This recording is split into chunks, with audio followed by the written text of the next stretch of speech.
Usually Kate is here joining me, but she lives in a rural area and the internet went out. So when the internet goes out, there isn't a backup. And so it's just me here today, and I am interviewing Kimberly, and I will let Kimberly tell us a little bit about herself. Kimberly, tell us about you. So I'm a homeschool mom. I've graduated 2 kids. I have one that's going to hopefully graduate in October, and then I'll have one left. So I've been doing this for a while. That's awesome. I'm also an educational therapist. So I work in the mornings, and then I homeschool my kids in the afternoon. Very cool. So tell us, what is an educational therapist? What is that? So an educational therapist is someone that gives individual intervention for struggling learners. So I work with kids with dyslexia, dysgraphia, dyscalculia. I've had some autistic students. If your kid's struggling to learn, I can help. Very cool. So how did you get started in all of this? Well, when we started homeschooling, it was because my daughter was bullied. So we have a really kind of a heartbreaking story on how we got started.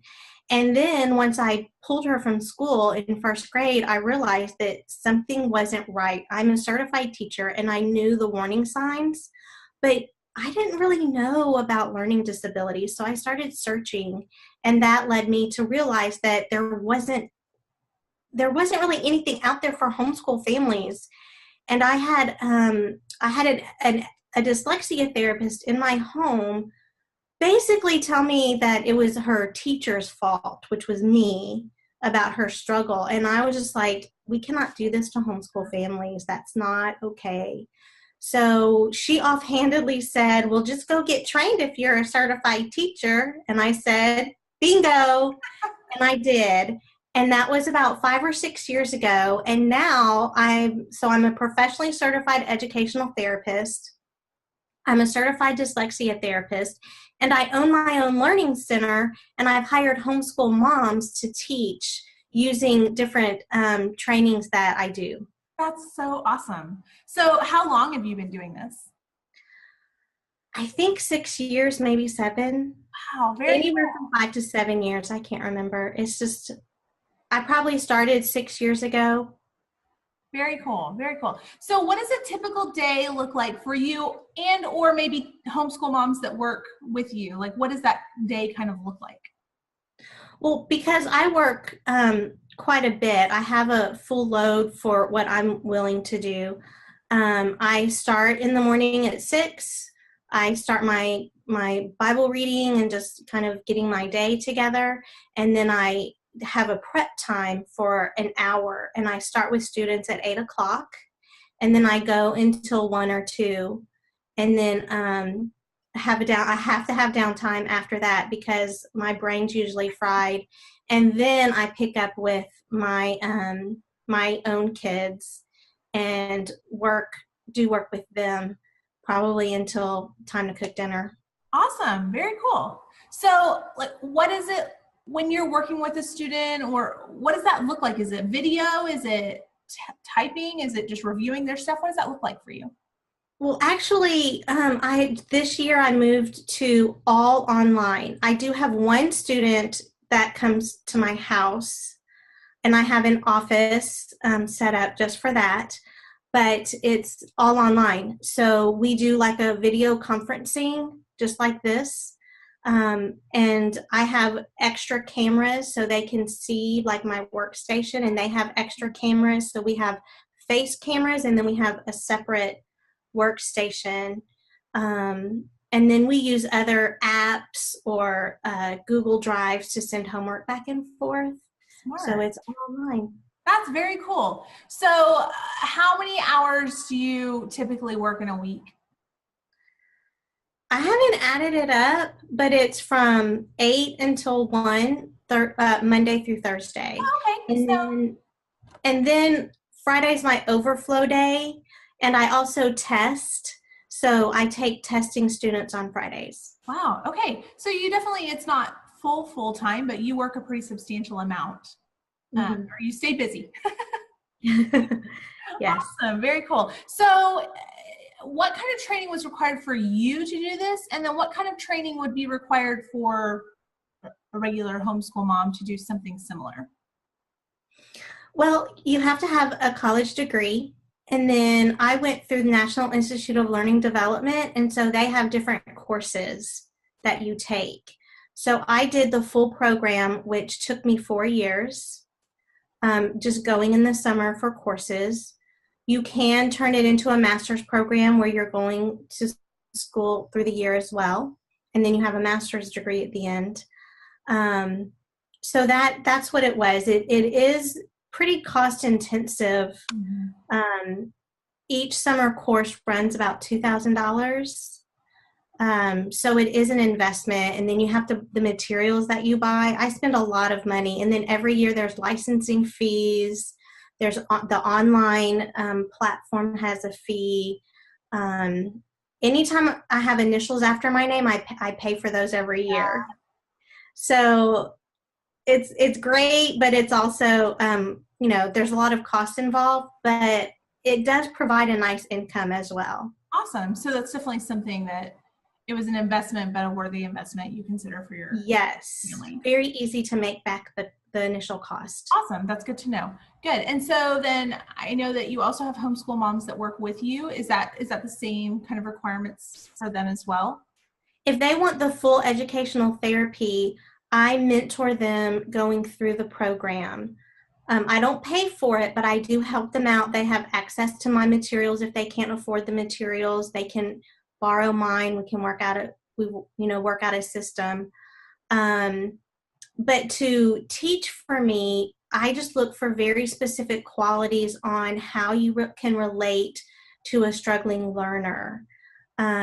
So college is definitely a bonus, but I just look at, are they active in their community? How do they work with students? Do they have a struggling learner?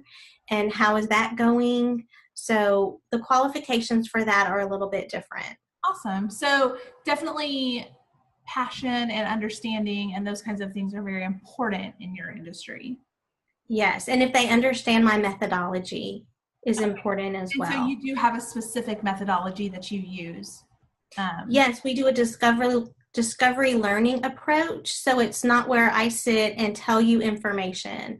I provide an activity for you, and then I guide you to see if you can get the information for yourself. Very cool. Very interesting. I like that a lot.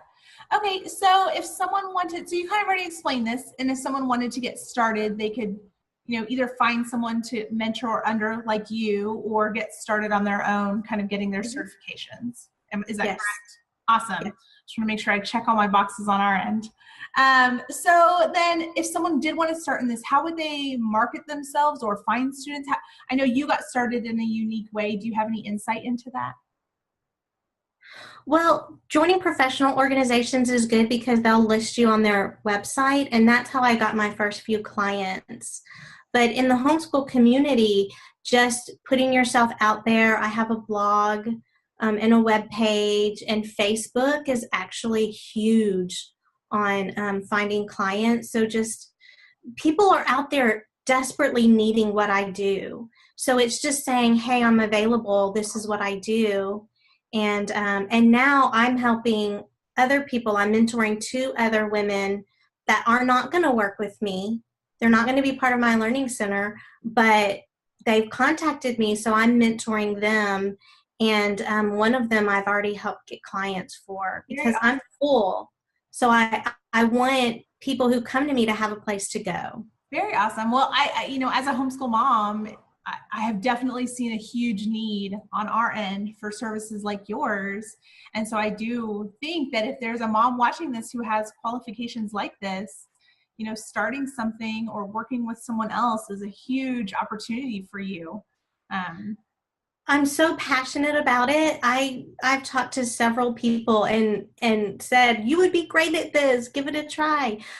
So I'd love to talk to people about how I got started and how they can do it too. Awesome. There's such a need. I do not ever worry about not having clients. My biggest thing is I can't help everyone, and that makes me sad. So growing my team or helping other people start their own is really the best way to go. Awesome. Very cool. And just a reminder, anything that Kimberly talks about today, any links or anything, her blog and all that will also be linked in our show notes so that you can find her and find her stuff and all that. Or if you're a mom who is looking for services, we'll have all that linked below. So we kind of talked about it, but what is the upfront investment, startup costs? I mean, you kind of did talk about that, but just to reiterate.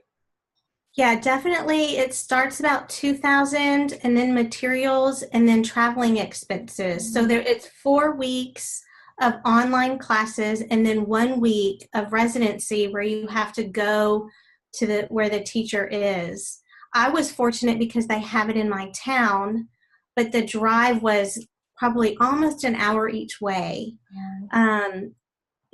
It'd be nice to be able to do a hotel, but then you have to add in all of the expenses. So there is an upfront fee. And then every time I get a new certification or a new training, those cost as well. Okay, good to know. Good to know.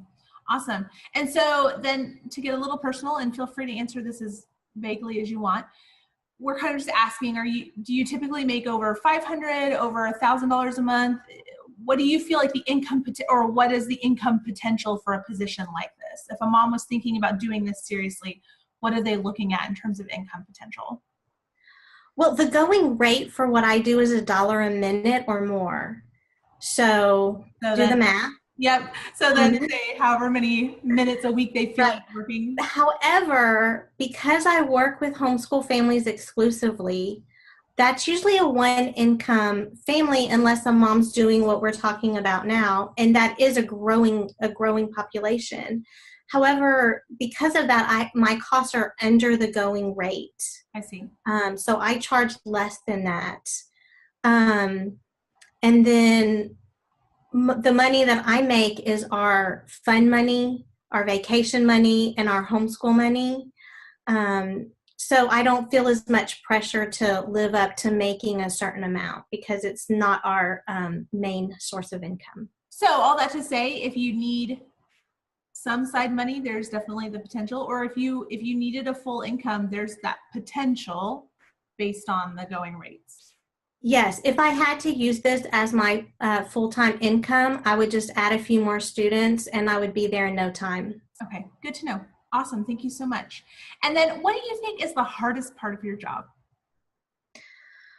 Okay, to be really honest right now, the hardest is doing what I do with my own children. My daughter that needs this the most is very resistant. And so it's hard as a mom to do that. However, we have made a lot of progress lately. On the flip side, my daughter that doesn't really need my services, I've done with her, and we have had so much fun. We have laughed so hard, we've started crying, and it has just brought our relationship to a deeper level because we're working intently together. Beyond the normal homeschool stuff, it just created this cool bond. So seeing it both ways, that's hard. And then the mom guilt of saying, oh, like, I see all these students doing so well and they love coming to me except my own daughter. I think all homeschool moms can relate to that. Yeah. And then also sometimes I feel like I give so much to other people that I don't have it left to give to my own kids. Yeah, I understand that. Awesome. Okay, so then what do you think is the best part of your job? Wow, it is so fulfilling because I get to see these kids grow. Right now I'm doing end of the year testing, so I get to see what their scores were last year and what their scores are now. And to see a student go up 3 to 5 grade levels in one area is pretty remarkable. That's awesome. That's amazing. So if there was a mom that came to you and said, wow, everything you said resonates with me, I really want to start doing this, what is your best piece of advice for them? To do it. The classes now are full for this year, so you have a year to save money, and go for it next year. Awesome. So good. So you say just go for it. If it's Definitely. you, just go for it. Awesome. Well, thank you so much. Thank you for taking the time to talk with us today. And like I said, everything that Kimberly talked about, we will have links to below. If you are looking for services like that, please reach out to her. Or if you are, if you have more questions or anything, I know Kimberly would be happy to do her best to answer. She also has a blog, and we will have that linked as well. So thank you so much for joining us today, Kimberly. It was very nice to meet you. Find us, Homeschool Hopscotch. We're on Instagram, Facebook, all the things, Pinterest, all the things. So thanks again. We will see you soon. Bye.